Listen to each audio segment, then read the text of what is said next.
Hi guys, இன்னைக்கு சட்டியில் நம்ம கவலை மீன் குழம்பு வைக்க போகிறோம். ரொம்ப சூப்பராக டேஸ்ட்டாக இருக்கும். ஸோ புது சட்டியை ஆல்ரெடி நம்ம வந்து பதப்படுத்தி எடுத்து வச்சாச்சு. இருந்தாலும் ஃபஸ்ட் டைம் நம்ம குழம்பு வைக்கிறதுனால அரிசி கழுவின தண்ணியை ஊற்றி நல்லா ஒரு கொதிக்க வச்சு அதை ஊற்றிட்டு திருப்பி வாஷ் பண்ணி திருப்பி நம்ம அடுப்பில் வச்சு ஒரு 3 ஸ்பூன் ஆயில் சேர்த்துக்கிறோம். புது சட்டியில் நம்ம குழம்பு வைக்கிறதா இருந்தால் ஸ்டார்டிங்கே செய்யக்கூடாது, பதப்படுத்திட்ட பிறகு தான் செய்யணும். ஸோ ஆல்ரெடி நம்ம வீடியோ போட்டிருக்கோம், பார்க்காதவங்க பாருங்கள் நம்ம சேனலை செக் பண்ணி.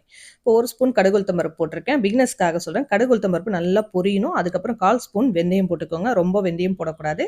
சாம்பார் வெங்காயம், நம்ம பல்லாரி வெங்காயம் ரெண்டும் மிக்ஸ் பண்ணி போட்டிருக்கோம். ஸோ நம்ம குழம்புக்கு ஏற்ற மாதிரி, குவான்டிட்டிக்கு ஏற்ற மாதிரி ஒரு பல்லாரி வெங்காயம், ஒரு 10 சாம்பார் வெங்காயம், 2 பச்சை மிளகா, 10 பல்லு பூண்டு உரிச்சு வச்சிருக்கேன். அதையும் வந்து ஆட் பண்ணிக்கிட்டு நல்லா வந்து சுருள வதங்கி விடுங்க. நல்லா மீடியம் சைஸ் பழுத்த தக்காளியை வந்து பொடியாக கட் பண்ணி அதையும் போட்டு நல்லா வதக்கி எடுத்துக்கோங்க. வதக்கி எடுத்த பிறகு காரத்துக்கு ஏற்ற மாதிரி 2 ஸ்பூன் மிளகாய்த்தூள் ஆட் பண்ணியிருக்கேன். உங்களுக்கு காரம் எவ்வளோ தேவையோ அந்த அளவுக்கு வந்து குவான்டிட்டிக்கு ஏற்ற மாதிரி ஆட் பண்ணிக்கோங்க. ஆட் பண்ணி நல்லா வந்து வதக்கின பிறகு நம்ம ஒரு எலுமிச்சை சைஸ் அளவுக்கு நம்ம புளிக்கரைசலை வச்சுருக்கோம். அந்த புளிக்கரைசலையும் ஊற்றி நல்லா வந்து மிக்ஸ் பண்ணி விட்டுக்கலாம்.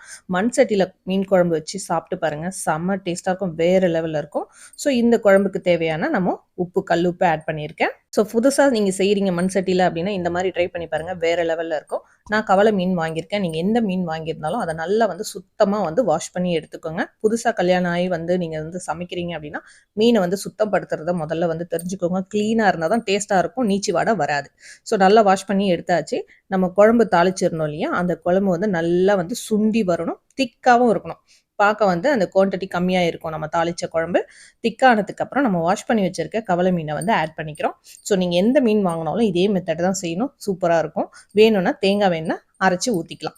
ஸோ தேங்காய் இதில் நான் வந்து அரைச்சி ஊற்றலை. இப்போ நம்ம எல்லா மீனும் வந்து போட்டாச்சு. நல்லா வந்து ஒரு வாட்டி முதல்லே வந்து மிக்ஸ் பண்ணி விட்டுடணும். மீனை போட்டு நல்லா வந்து கலரக்கூடாது அதுக்கப்புறமா.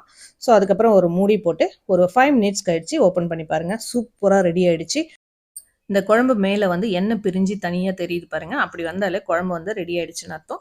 நம்ம அதுக்கப்புறம் வந்து கரண்டி போட்டு ரொம்ப வந்து கிண்டக்கூடாது, மீன்லாம் வந்து உடஞ்சிரும். நம்ம மாங்காய் இருந்தால் மாங்காய் வந்து கட் பண்ணி போட்டோம்னா இன்னும் டேஸ்ட்டாக இருக்கும். எனக்கு மாங்காய் வந்து கிடைக்கல, ஸோ அதனால மாங்காய் போடல. இந்த மீன் குழம்புல எப்போவுமே மீன் குழம்பு வச்சு நான் மாங்காய் போடுவேன் கட்டாயம். ஸோ இந்த தடவை நான் வந்து முட்டையை வேக வச்சு அதில் போட்டு நல்லா வந்து கொதிக்க விட்டுருக்கேன். ஒரு 2 நிமிஷம் கொதிக்க வச்சா போதும், அதுக்குன்னு ரொம்ப நேரம் கிடையாது. ஸோ அந்த முட்டை வந்து கொஞ்சம் திக்காகும், நல்லாயிருக்கும் டேஸ்ட்டாக. நீங்கள் செஞ்சு பாருங்கள். ஸோ மேலே வந்து கொத்தமல்லி கட் பண்ணி தூவி இறக்கியாச்சு. சூப்பரான மீன் குழம்பு ரெடி. பிகினர்ஸ்க்கு இது ரொம்ப யூஸ்ஃபுல்லாக இருக்கும் இந்த வீடியோ. இந்த வீடியோ பிடிச்சிருந்தா உங்கள் ஃப்ரெண்ட்ஸுங்களுக்கு, ஃபேமிலி, ரிலேட்டிவ்ஸுக்கு ஷேர் பண்ணுங்கள், ஒரு லைக் பண்ணுங்கள். தேங்க்யூ ஃபார் வாட்சிங்.